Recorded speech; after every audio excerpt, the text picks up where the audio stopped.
The report of the Police Reform Committee and its recommendations. I'm now being joined on the news at 10 by the Executive Director, African Center for Leadership, Strategy and Development, Dr. Otive Igbuzor. Thank you so much for joining us on the news at 10. Thank you. Right, there are a number of recommendations, but let's just go straight to look at some of the key aspects of this report that has been sent. The committee is against the creation of state police at a time when the call for it is the loudest or the greatest. What's your take on that? If you look at the statement of the chairman of the committee, and if you look at it against the background of the terms of reference, it will be clear that the terms of reference was not to look at whether there should be state police or not. So what they have done, what the committee has done, is to show how the present structures will be made to work effectively. I think the main argument is not really that whether there should be state police or not, but that even the constitutional structures that have been put in place for policing in the country has not really worked. So you need to and the chairman made it clear that that will be able to douse the agitation, for state police. My view clearly is that in the final analysis, if we want to really practice true federalism in Nigeria, there is the need for creation of state police. But in the interim, and I agree with the committee completely on that, there is the need for the constitutional structures to be able to perform their duties. The Police Council, the Police Service Commission, and the Nigeria Police Force to improve the security of the country. So by calling for the scrapping of the Ministry of Police Affairs, for instance, is that an example of how ineffective policing, welfare, and etc., which we have on ground, is that an example of how it's going to be restructured to make it better?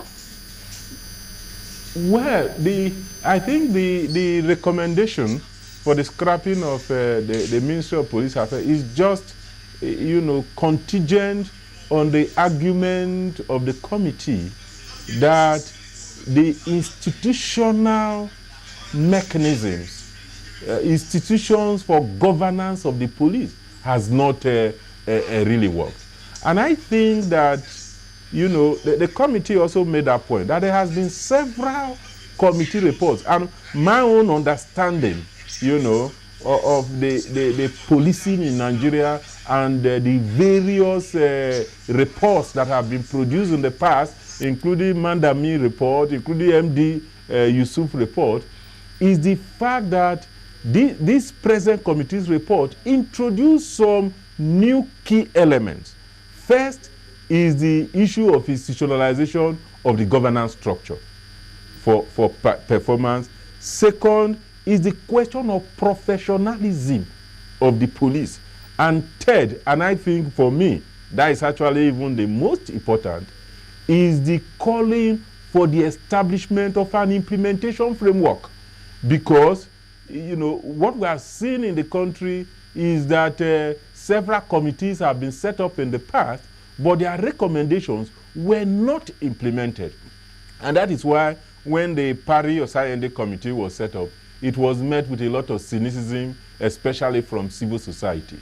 And I think the main argument that the committee is making is that there is the need for the institutions that have been set up according to the Constitution should be made to work. And the major emphasis is on the Police Council, which is made up of the President, the governors, the chairman of the Police Service Commission, and the Inspector General of Police. Okay, let me just stop you there. There was something in there. There in may the not be need for Ministry of Police Affairs. But what you have presently is that it appears as if it is the Ministry of Police Affairs that is doing the work of the Police Council. So clearly, the present structure has not worked. So there is the need, in my view, for some kind of reform. Okay, I was just trying to stop you there to ask about something that we also noticed.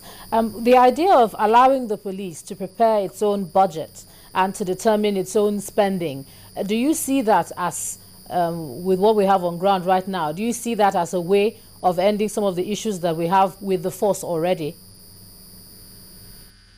From the arguments of the committee, I think it's very clear that, you know, the person who wants to make an expenditure, the person who is conversant with operations, the needs of the people. For instance, the present situation is such that if the police want to do training, it's the Ministry of Police Affairs that will do this training.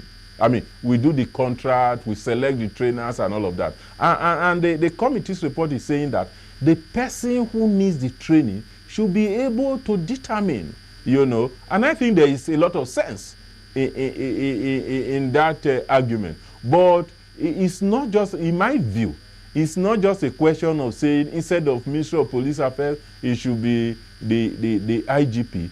But mechanisms and systems needs to be put in place so that if training is needed, training needs assessment will be done, you know, the appropriate training agencies will be gotten, and then there will be clear delivery of those training. But clearly, what we have seen is that in the past few years, the present structure has not worked to bring about operational efficiency within the Nigeria Police Force.